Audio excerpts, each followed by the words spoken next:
Assalamualaikum warahmatullahi wabarakatuh.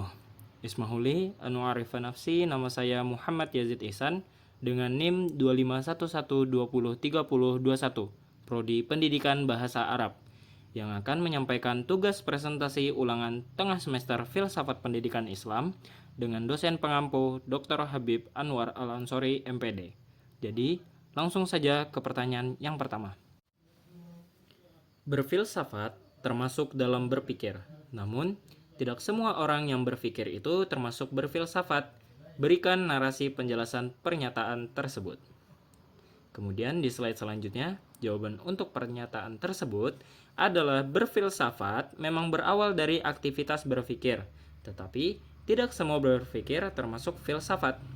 Berfilsafat menuntut pemikiran yang lebih mendalam, kritis, dan mencari hakikat suatu hal. Sementara banyak orang hanya berpikir untuk kebutuhan praktis sehari-hari. Karena itu setiap filsafat adalah berpikir, tetapi tidak setiap berpikir mencapai tingkat refleksi yang disebut berfilsafat. Kemudian untuk pertanyaan yang kedua adalah, apakah bagi guru terdapat manfaat dan tujuan dari belajar filsafat pendidikan Islam? Jika ada, maka jelaskan. Selanjutnya untuk jawaban yang kedua adalah ya. Terdapat manfaat dan tujuan belajar filsafat pendidikan Islam bagi guru. Manfaat dan tujuan belajar filsafat pendidikan Islam bagi guru adalah memperjelas tujuan pendidikan Islam, menguatkan dasar nilai-nilai tauhid, membentuk sikap kritis dan bijak, memahami peserta didik sebagai makhluk spiritual dan menuntun keputusan mengajar sesuai prinsip syariah dan akhlak. Dan dikarenakan filsafat pendidikan Islam juga membantu guru melihat proses belajar tidak hanya sebagai transfer ilmu, tetapi sebagai upaya membentuk manusia beriman, berakhlak, dan seimbang antara dunia dan akhirat. Pertanyaan yang ketiga adalah, pada perkuliahan, Anda telah mempelajari hubungan antara filsafat, pendidikan, dan manusia. Berikan penjelasan hubungan tersebut. Jawaban dari pertanyaan yang ketiga adalah filsafat, pendidikan, dan manusia memiliki hubungan yang sangat erat, mendalam, dan saling terkait. Filsafat memberi dasar berpikir tentang hakikat manusia, tujuan hidup, serta nilai yang harus dijadikan pedoman.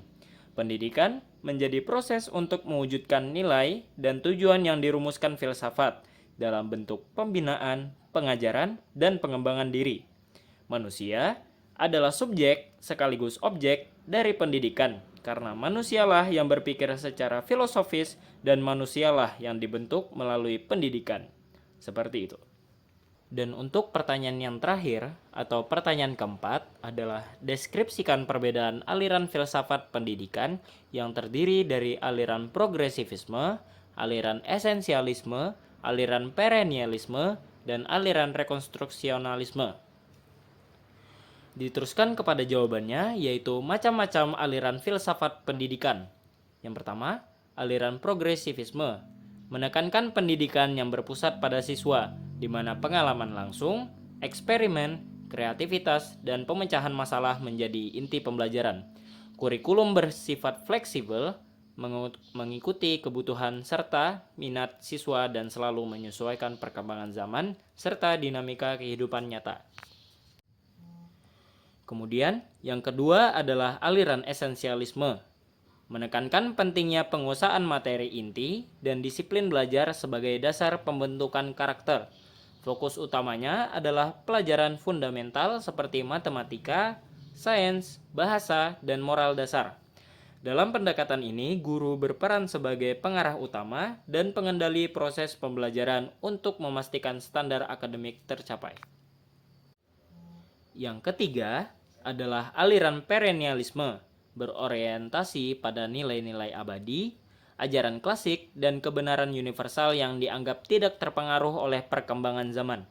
Pendidikan diarahkan pada pengembangan kemampuan berpikir logis, moral, dan rasional melalui studi teks-teks besar, diskusi mendalam, serta latihan intelektual yang konsisten. Dan yang terakhir adalah aliran konstruksionalisme, memandang pendidikan sebagai sarana untuk menciptakan perubahan sosial yang lebih baik. Sekolah dipandang sebagai agen transformasi masyarakat melalui kegiatan proyek, dialog kritis, dan pembahasan isu-isu sosial kontemporer. Pendekatan ini mendorong siswa untuk terlibat aktif dalam memecahkan masalah sosial dan berpartisipasi dalam pembangunan komunitas progresivisme.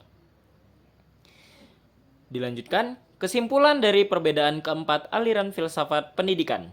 Yang pertama, progresivisme berpusat pada siswa, fleksibel, mengutamakan pengalaman langsung dan kreativitas. Fokusnya adalah perkembangan anak dan kebutuhan zaman.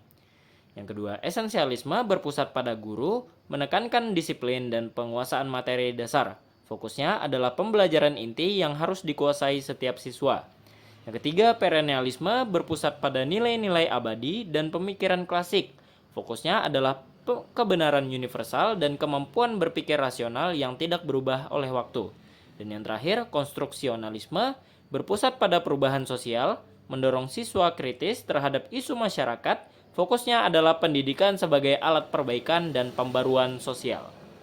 Begitu untuk jawaban dari pertanyaan yang terakhir dan menutup presentasi kali ini. Jadi, cukup sekian dari saya. Jazakumullahu khairan ala ihtimamikum. Hadaniyallahu iyyakum ajma'in. Assalamualaikum warahmatullahi wabarakatuh.